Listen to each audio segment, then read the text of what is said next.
Hello friends, ఇవాళ వీడియోలో మనం 4th మార్చ్ 2022కి సంబంధించిన కరెంట్ అఫైర్స్ గురించి అయితే డిస్కషన్ చేద్దాం. ఎవరైతే కేంద్ర రాష్ట్ర ప్రభుత్వ ఉద్యోగాలకు ప్రిపేర్ అవుతున్నారో వాళ్ళందరికీ మన ఛానల్ తరపున వస్తున్న కరెంట్ అఫైర్స్, అదేవిధంగా paper analysis, additional GK videos చాలా ఉపయోగపడతాయి. కాబట్టి మన వీడియోని రెగ్యులర్గా ఫాలో అవుతూ అండ్ ఎవరైతే ఎగ్జామ్స్లో ఎక్కువ స్కోర్ చేయాలనుకుంటారో జనరల్ నాలెడ్జ్లో, అదేవిధంగా కరెంట్ అఫైర్స్లో వాళ్ళకి మన ఛానల్ చాలా యూస్ఫుల్ అవుతుంది. ఫాలో అవుతుండండి. మీ వాల్యుబుల్ సజెషన్స్ని నాకు కామెంట్ సెక్షన్ ద్వారా తెలియదు. గైస్, ఇండియాలోని ది లార్జెస్ట్ లెర్నింగ్ ప్లాట్ఫామ్ అండి. ఎవరైతే APSC, TSPSC and SA constable ఉద్యోగాలకు ప్రిపేర్ అవుతున్నారో వాళ్ళందరికీ కూడా బెస్ట్ ప్లాట్ఫామ్ అకాడమీ. సో వీళ్ళు వచ్చేసి no more breaks in your preparation అనే ప్లాన్తో ఎవరైతే 1 year అండ్ అబోవ్ సబ్స్క్రిప్షన్ తీసుకున్న వారు ఉన్నారో వాళ్ళకి ఫ్రీగా 6 months ఎక్స్టెన్షన్ అయితే పెంచబోతున్నారు. అండ్ దీనికోసం మీరు చేయాల్సింది కింద డిస్క్రిప్షన్లో మన కోడ్ ఉంటుంది. ఆ కోడ్ మీరు వాడితే సరిపోతుంది. EDU Tech 10 అనే కోడ్. అంటే ఇప్పటివరకు ఎవరైతే సబ్స్క్రిప్షన్ తీసుకున్నారో వాళ్ళకి 6 months ఎక్స్టెన్షన్ అయితే అప్లికేబుల్ అవుతుంది. ఎంజాయ్ చేయొచ్చు. అండ్ ఏపీఎస్సీ, టీఎస్పీఎస్సీకి సంబంధించి కాంప్రహెన్సివ్ బ్యాచ్ కోర్స్ అయితే ప్రొవైడ్ చేస్తున్నారు. గ్రూప్ 1, 2 ఎగ్జామ్స్కి సంబంధించి 3 ఎడ్యుకేటర్ల ద్వారా మార్చ్ 2న ఈ స్పెషల్ బ్యాచ్ అయితే క్రియేట్ చేయబోతున్నారు. అండ్ అదేవిధంగా ఎండోమెంట్ పేపర్ 2కి సంబంధించిన మాక్ టెస్ట్ సిరీస్ అయితే ఉందండి. సో ఈ సిరీస్ వచ్చేసి 100 క్వశ్చన్స్ ఉంటాయి, 100 minutes ఉంటుంది. ఫ్రీ స్కాలర్షిప్ టెస్ట్ ఇది Hindu temple system, Indian architecture and arithmetic మీద ఉంటుంది. ఇది వచ్చేసి మార్చ్ 5th 2 PM ఉండబోతుంది. అండ్ అందులో ఎవరైతే పర్సంటేజ్ వైడ్గా ర్యాంక్ 1 నుండి 4 వరకు ర్యాంక్ సంపాదిస్తారో వాళ్ళకి పర్సంటేజ్ వైడ్గా స్కాలర్షిప్ అయితే ఇస్తారనమాట. అదేవిధంగా మనం చూసుకున్నట్టయితే జూనియర్ అసిస్టెంట్ అండ్ సీనియర్ అసిస్టెంట్కి సంబంధించిన ఎగ్జామ్స్కి ఫ్రీ మాక్ టెస్ట్ ఉందండి. ఇది ఒక్కొక్క పేపర్ వచ్చేసి 100 ప్రశ్నలు కలిగి ఉంటుంది. అండ్ 100 నిమిషాలు అయితే టైం ఇస్తారు. ఇది ఒక ఫ్రీ స్కాలర్షిప్ టెస్ట్. ఇది polity, economy and physical geography మీద ఉంటుందన్నమాట సిలబస్.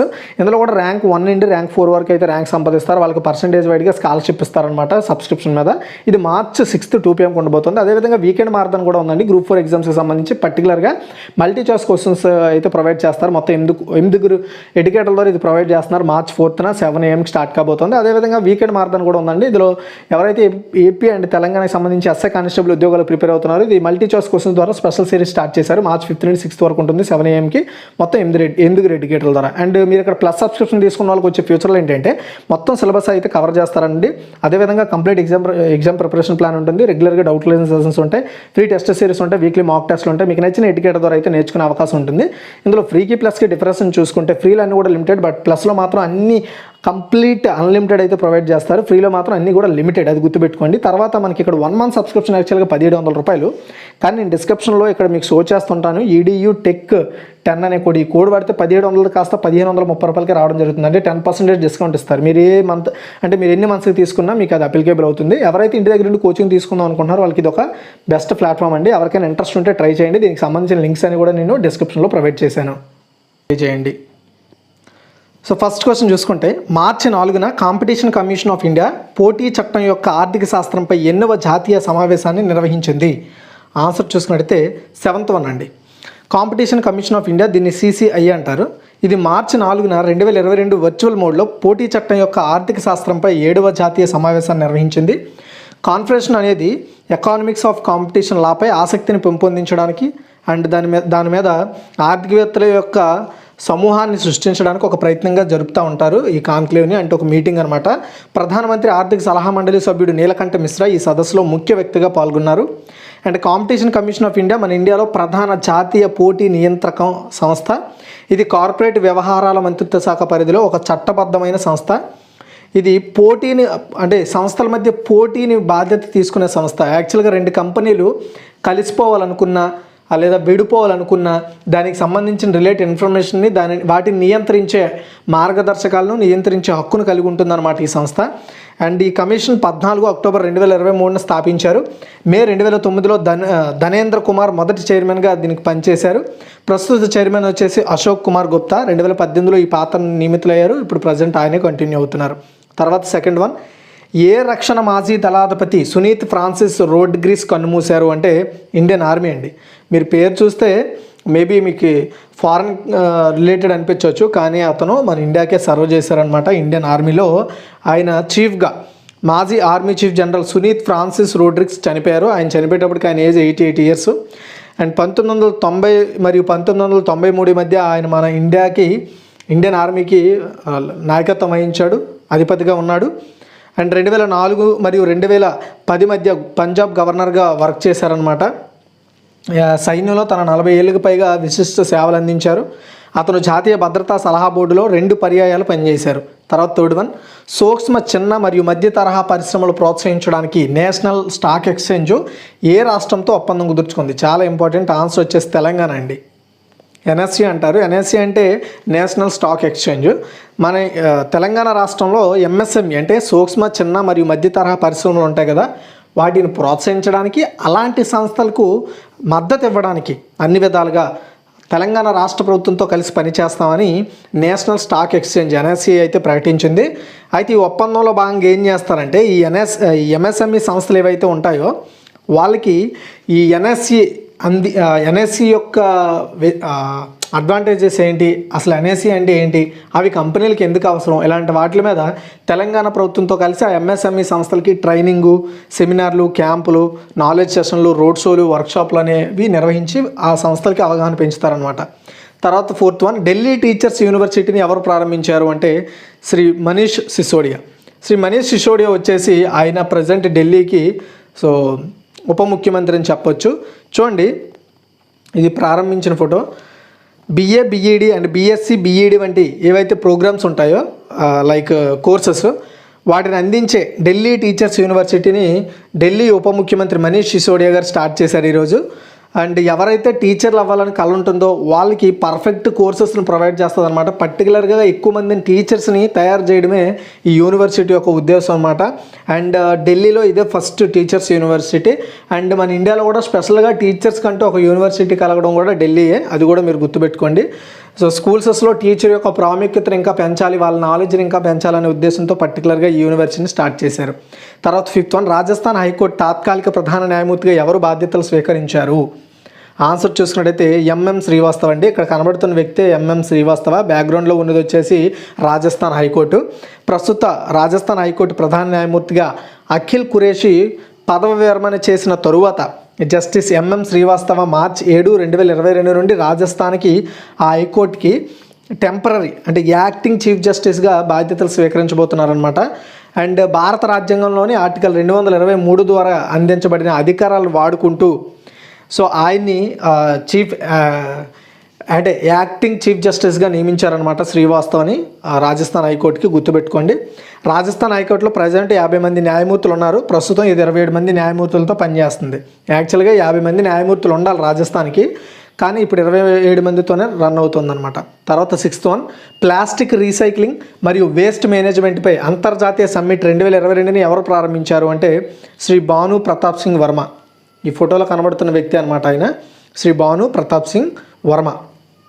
చూడండి, వచ్చే ఐదేళ్లలో అంటే ఇప్పుడు 2022, వచ్చే 5 ఏళ్ళు అంటే ఎప్పటి వరకు అండి? 2027 వరకు అనుకోండి. వచ్చే 5 ఏళ్లలో ప్లాస్టిక్ వ్యాపారాన్ని 10 లక్షల కోట్ల పరిశ్రమగా మార్చేందుకు ప్రభుత్వం కృషి చేస్తోంది. సూక్ష్మ, చిన్న, మధ్య తరహా పరిశ్రమల శాఖ సహాయ మంత్రి భాను ప్రతాప్ సింగ్ వర్మ ఈ విషయం తెలిపారు. ఆయన న్యూఢిల్లీలో ప్లాస్టిక్ రీసైక్లింగ్ అండ్ వేస్ట్ మేనేజ్మెంట్పై ఇంటర్నేషనల్ సమ్మిట్ 2020ని స్టార్ట్ చేశారనమాట. ఈ సమ్మిట్ అనేది ఎంఎస్ఎంఈ రంగాలు ఏవైతే ఉంటాయో, ప్లాస్టిక్ను ఉత్పత్తి చేసే సంస్థలు ఏవైతే ఉంటాయో వాళ్ళకి సహాయ సహకారాలు అందించడానికి ఇది ఒక వేదికగా పనిచేస్తుంది అనమాట. వాళ్ళ సమస్యలు, వాళ్ళ పరిష్కారాలని ఆ ఎంఎస్ఎంఈ రిలేటెడ్ ప్లాస్టిక్ రిలేటెడ్ కంపెనీస్కి సహాయ సహకారాలు అందించడానికి ప్రభుత్వం తీసుకొస్తున్న వెసులుబాట్లు కావచ్చు, వాటిని గ్లోబలైజ్ చేయడానికి ప్రభుత్వం తీసుకుంటున్న నిర్ణయాలు కావచ్చు, ఇవన్నీ కూడా ఉపయోగపడతాయి. తర్వాత 7th వన్, తొలి ఇంటర్నేషనల్ ట్రైబల్ ఫిల్మ్ ఫెస్టివల్ 2022కి ఆతిథ్యం ఇవ్వనున్న రాష్ట్రం ఇది. ఆ రాష్ట్రంలో తొలి ఇంటర్నేషనల్ ట్రైబల్ ఫిల్మ్ ఫెస్టివల్కి ఆతిథ్యం ఇవ్వనున్న రాష్ట్రం ఏంది? లేదా అలా అడగకపోయినా క్వశ్చన్ ఏ విధంగా అడుగుతాడంటే, ఇంటర్నేషనల్ ట్రైబల్ ఫిల్మ్ ఫెస్టివల్ 2022కి ఆతిథ్యం ఇవ్వనున్న రాష్ట్రం ఏంటి అంటే అరుణాచల్ ప్రదేశ్ అండి. ఇక్కడ దీనికి రిలేటెడ్ ఇమేజ్ చూడవచ్చు. ఇది 5th మార్చి నుండి 6th మార్చి వరకు జరగబోతుంది అనమాట. అరుణాచల్ ప్రదేశ్లోని తొలి ఇంటర్నేషనల్ అంటే ఆ రాష్ట్రంలో ఇదే first international tribal film festival అనమాట. దీనికి ఆతిథ్యం ఇవ్వనుంది ఈ సంవత్సరం. ఇది గిరిజన మరియు గిరిజనేతర ఏవైతే మూవీస్ ఉంటాయో, వివిధ లాంగ్వేజెస్లో ఏవైతే ఆ ట్రైబల్ రిలేటెడ్ మూవీస్ ఉంటాయో వాటన్నింటిని ఇక్కడ ప్లే చేస్తారు. అరుణాచల్ ప్రదేశ్ ప్రభుత్వంచే నిర్వహించబడుతుందన్నమాట. And director of film festival, సమాచార అండ్ ప్రసార మంత్రిత్వ శాఖ భారత ప్రభుత్వంతో కలిసి అరుణాచల్ ప్రదేశ్ ఈ ఫిల్మ్ ఫెస్టివల్ని అయితే సెలబ్రేట్ చేస్తుంది. ఇందులో గిరిజన కళా సంస్కృతికి సంబంధించిన ఏవైతే మూవీస్ ఉంటాయో డాక్యుమెంటరీలను ఇక్కడ ప్రదర్శిస్తారు. అరుణాచల్ ప్రదేశ్లోని దిరాంగ్లో మార్చి 5 నుండి మార్చి 6 వరకు ఇది సెలబ్రేట్ చేస్తారు. తర్వాత 8th వన్, ఇటీవల సెంట్రల్ ఆర్మ్డ్ పోలీస్ ఫోర్సెస్ యొక్క అత్యాధునిక ఆయుధాల సేకరణ మరియు ఐటీ మౌలిక సదుపాయాలను మెరుగుపరచడానికి కేంద్ర ప్రభుత్వం ఎన్ని కోట్లు కేటాయించింది? చాలా ఇంపార్టెంట్. ఆన్సర్ వచ్చేసి 1523 కోట్లు అండి. సిఏపిఎఫ్ అంటే armed police forces like CRPF, BSF, మొత్తం ఇవేవైతే ఉన్నాయో వీటన్నింటిని కలిపి so central armed police forces అంటారు. వీటిలోని ఆయుధాలను డెవలప్ చేయడానికి, సేకరించడానికి, అదేవిధంగా ఇన్ఫర్మేషన్ టెక్నాలజీ మౌలిక సదుపాయాలను మెరుగుపరచడానికి సెంట్రల్ గవర్నమెంట్ 1523 కోట్లని ఆమోదించింది. ఈ 1523 కోట్లు కూడా ఫిబ్రవరి 1, 2022 నుండి మార్చి 31, 2026 వరకు గవర్నమెంట్ ఈ డబ్బులను ఖర్చు చేయబోతోంది అనమాట, ఈ మౌలిక సదుపాయాలని, ఆయుధాలను సేకరించడం కోసం. ఇది హోంమంత్రి అమిత్ షా నేతృత్వంలో ఇవి ఖర్చు అయితే చేస్తామని చెప్తున్నారు. అండ్ సిఏపిఎఫ్లో ఉన్న దళాలు ఏంటి అంటే CRPF, CSF, BSF, CISF, ITBP, SSB, NSG మరియు అస్సాం రైఫిల్స్. తర్వాత 9 అండి, మ్యాంగో జ్యూస్ బ్రాండ్ అయిన ఫ్రూటీకి బ్రాండ్ అంబాసిడర్గా ఎవరు నియమితులయ్యారు అంటే రామ్ చరణ్ అండి. రామ్ చరణ్ లేటెస్ట్గా. సో మ్యాంగో జ్యూస్ బ్రాండ్ అయిన ఫ్రూటీకి బ్రాండ్ అంబాసిడర్గా యాక్టర్ రామ్ చరణ్ గారు అయితే సంతకం చేసినట్లుగా పార్లే అగ్రో తెలిపింది. ఇప్పటికే బ్రాండ్ అంబాసిడర్గా ఉన్న ఆలియా భట్ ఇప్పుడు సో యాక్చువల్గా ఏంటంటే పార్లీలో వీళ్ళు ఆల్రెడీ బ్రాండ్ అంబాసిడర్గా ఉన్నారు. ఇప్పుడు వాళ్ళని ఫ్రూటీకి కూడా బ్రాండ్ అంబాసిడర్గా నియమించుకుందనమాట. ఫ్రూటీ అనేది మన ఇండియాలో విక్రయించబడే మామిడి రుచిగల ఒక పానీయం. ఇది సహజ రుచులు అండ్ మామిడితో తయారు చేయబడింది. ఇది పార్లే అగ్రో తయారు చేసిన ఫ్లాగ్షిప్ ఉత్పత్తి, అంటే దాని కింద తయారు చేయబడిన ఉత్పత్తి మరియు అత్యంత సక్సెస్ఫుల్ అయిన డ్రింక్ అనమాట ఇది ఫ్రూటీ అనేది. తర్వాత 10, ఏ రాష్ట్ర ప్రభుత్వం మొత్తం రాష్ట్రాన్ని డిస్టర్బ్డ్ ఏరియాగా ప్రకటించింది? సో ఏ రాష్ట్ర ప్రభుత్వం ఆ రాష్ట్రం యాక్చువల్గా అది సెంట్రల్ గవర్నమెంట్ ప్రకటిస్తుంది అనమాట. ఏ రాష్ట్రం ఆ మొత్తం రాష్ట్రాన్ని డిస్టర్బ్డ్ ఏరియాగా ప్రకటించుకుంది అంటే అస్సాం అండి. సో అస్సాం ఆల్రెడీ ఇప్పటికే డిస్టర్బ్డ్ ఏరియాగా కొనసాగుతుంది. దాన్ని ఇంకొక 6 మంత్స్ పాటు ఎక్స్టెండ్ చేశారనమాట. అస్సాం ప్రభుత్వం రాష్ట్రంలో వివాదాస్పద సాయుధ దళాలు అంటే ప్రత్యేక అధికారాల చట్టం 1958 అంటే ఏఎఫ్ఎస్పిఏ అంటే armed forces special protection act అనమాట ఇది. సో ఈ యాక్ట్ అనేది 6 నెలలు పొడిగించారు అక్కడ. ఇది ఫిబ్రవరి 28 నుంచి అమల్లోకి వచ్చింది ఆల్రెడీ. ఓకేనా. సో అస్సాం పరిపాలన చివరిసారిగా గత ఏడాది ఆగస్టు 28న రాష్ట్ర డిస్టర్బ్డ్ ఏరియా హోదాను మరో 6 నెలల పాటు పునరుద్ధరించుకుంది. ఇప్పుడు ఇంకో 6 మంత్స్ పాటు మళ్ళీ ఎక్స్టెండ్ అయితే పొందింది. ఎప్పటి నుండో అది ఎక్స్టెండ్ అవుతూనే వస్తుంది. తర్వాత 11, రూర్కీ వాటర్ కాంక్లేవ్ 2వ ఎడిషన్ని ఎవరు ప్రారంభించారంటే శ్రీ గజేంద్ర సింగ్ షెకావత్ అండి. అదేవిధంగా ఈ డిస్టర్బ్డ్ ఏరియాగా ఎందుకు ప్రకటించారు? ఈ చట్టం గురించి నేను ఆల్రెడీ స్పెషల్గా నాగాలాండ్ ఇష్యూ వచ్చినప్పుడు నేను వీడియో చేశాను. అది చూడాలనుకుంటే ఒకసారి చూడండి, మన ఛానల్లో ఉంటుంది. రూర్కీ వాటర్ కాంక్లేవ్ 2వ ఎడిషన్ ఎవరు ప్రారంభించారంటే శ్రీ గజేంద్ర సింగ్ షెకావత్ అండి. చూడండి, Indian institute of technology Roorkee, national institute of hydrology Roorkee వీళ్ళిద్దరూ కలిసి రూర్కీ వాటర్ కాంక్లేవ్ 2వ ఎడిషన్ అయితే ప్రారంభించారు. మార్చి 2 నుంచి స్టార్ట్ అయ్యి మార్చి 4 వరకు కొనసాగింది. నీటి భద్రత అండ్ నీటి వనరులకు సంబంధించిన విషయాల మీద, వాటి మీద అభివృద్ధి అంశాల మీద చర్చించడమే ఈ కాంక్లేవ్ ఉద్దేశం అన్నమాట. కేంద్ర జలశక్తి మంత్రి గజేంద్ర సింగ్ షెకావత్ గారు దీన్ని వర్చువల్గా ప్రారంభించారు. ఈ కాంక్లేవ్ని ఆయన ప్రసంగించారు కూడా. అయితే కాంక్లేవ్ నీటి యొక్క స్థిరమైన నిర్వహణను ప్రోత్సహించడం, అందరికీ మంచినీరు అందేలా చేయడమే దీని ఉద్దేశం. ఈ సంస్థ నేషనల్ అంటే రూర్కీ అనేది IIT Roorkee national mission for clean Ganga మాజీ డైరెక్టర్ జనరల్ అయిన రాజీవ్ రంజన్ మిశ్రాను department of hydro and renewable energy river Ganga పునర్జీవ అవార్డు 2021తో సత్కరించిందనమాట ఐఐటి రూర్కీ. అతన్ని గుర్తుపెట్టుకోండి. సో తర్వాత క్వశ్చన్ చూసుకుంటే, టెస్ట్ క్రికెట్లో 8,000 పరుగులు చేసిన 6వ భారతీయ క్రికెటర్ ఎవరు అంటే విరాట్ కోహ్లీ అండి. సో చూడండి, మొహాలీలోని పీసీఏ స్టేడియంలో ఇండియాకి శ్రీలంక మధ్య జరుగుతున్న 2 మ్యాచ్ల సిరీస్లో మొదటి టెస్ట్లో విరాట్ కోహ్లీ మరో బ్యాటింగ్ రికార్డు నెలకొల్పాడు. సో అది నెలకొల్పడం ద్వారా తన 100వ టెస్ట్ మ్యాచ్ అయితే ఆడడం జరిగిందనమాట. సో శ్రీలంక పీసీఏ స్టేడియంలో ఆడుతుండడంతో విరాట్ కోహ్లీ తన 100వ టెస్ట్ మ్యాచ్ని అయితే కంప్లీట్ చేశాడు. అండ్ ఈ టెస్ట్ క్రికెట్లో ఇంకో రికార్డును కూడా నెలకొల్పాడు అనమాట. 8,000 పరుగులు చేసిన 6వ భారత బ్యాటర్గా, దేశంలో అత్యంత వేగంగా ఈ మైలురాయిలు చేరుకున్న 5వ బ్యాటర్గా కోహ్లీ అయితే నిలవడం జరిగింది. అయితే ఇందులో Sachin Tendulkar first, Rahul Dravid second, Sunil Gavaskar third, 4th వచ్చేసి వివిఎస్ లక్ష్మణ్, 5th వచ్చేసి వీరేంద్ర సెహ్వాగ్, అండ్ నెక్స్ట్ వచ్చేసి 6th వచ్చేసి వారితో పాటు ఈ 6వ బ్యాటర్గా కోహ్లీ అయితే నిలవడం జరిగిందండి. సో అదేవిధంగా ఓవరాల్గా టెస్ట్ క్రికెట్లో 800 కెరీర్లు సాధించిన 33వ బ్యాటర్గా కోహ్లీ నిలవడం జరిగింది. తర్వాత 13, life insurance corporation LIC chief financial ఆఫీసర్గా ఎవరు నియమితులయ్యారంటే సునీల్ అగర్వాల్ అండి. యాక్చువల్గా దీనికి సంబంధించి నేను ఆల్రెడీ ఫుల్గా మార్నింగ్ పేపర్ అనాలిసిస్లో చెప్పాను, ఎవరైనా చూడకపోతే చూడండి. ఐపీఓ బౌండ్ అయిన లైఫ్ ఇన్సూరెన్స్ కార్పొరేషన్ తన చీఫ్ ఫైనాన్షియల్ ఆఫీసర్ సిఎఫ్ఓగా సునీల్ అగర్వాల్ నియమించుకుంది. అండ్ అదేవిధంగా ఎల్ఐసికి సంబంధించిన మ్యూచువల్ ఫండ్కి సంబంధించి ఇంకొక కొత్త వ్యక్తిని కూడా ఎండీగా నియమించుకుంది, సిఎండీగా. అది కూడా నేను నిన్న కరెంట్ అఫైర్స్లో చెప్పాను. ఎవరైనా చూడకపోతే ఆ వ్యక్తి ఎవరో ఒకసారి వెళ్ళి తెలుసుకోండి. అగర్వాల్ గతంలో రిలయన్స్ నిప్పాన్ లైఫ్ ఇన్సూరెన్స్ యొక్క సిఎఫ్ఓగా 12 సంవత్సరాల పాటు పనిచేశారు. అతనికి ఐసిఐసిఐ ప్రొడెన్షియల్ లైఫ్ ఇన్సూరెన్స్లో 5 years ఎక్స్పీరియన్స్ కూడా ఉంది. తర్వాత 14 జాతీయ భద్రతా దినోత్సవం ఎప్పుడు జరుపుకుంటారంటే March 4th అండి. బాగా గమనించండి, చాలా ఇంపార్టెంట్ ఇది. సో జాతీయ భద్రతా దినోత్సవం 2022 అనేది March 4th ఎవ్రీ ఇయర్ అయితే సెలబ్రేట్ చేసుకుంటారండి. ఇది రహదారి భద్రత, కార్యాలయాల భద్రత, మానవ ఆరోగ్య భద్రత, పర్యావరణ భద్రత సహా అన్ని భద్రతా సూత్రాలపై ప్రజలకు అవగాహన కల్పించడానికి ఈ డేని సెలబ్రేట్ చేస్తారు. National safety council of India అనేది ఏదైనా ఒక జాతీయ స్థాయి స్వచ్ఛంద ఆరోగ్య భద్రత అభివృద్ధి మరియు అమలు నిర్వహణ సహాయం చేయడానికి రూపొందించబడిన ఒక లాభపక్ష లేని సంస్థ. 1972లో నేషనల్ సేఫ్టీ కౌన్సిల్ ఏర్పాటైందనమాట. సో ఆ ఏర్పాటుకు అనుగుణంగా అదే ఏర్పాటైన రోజును ఈ నేషనల్ సేఫ్టీ డే సెలబ్రేట్ చేస్తాం.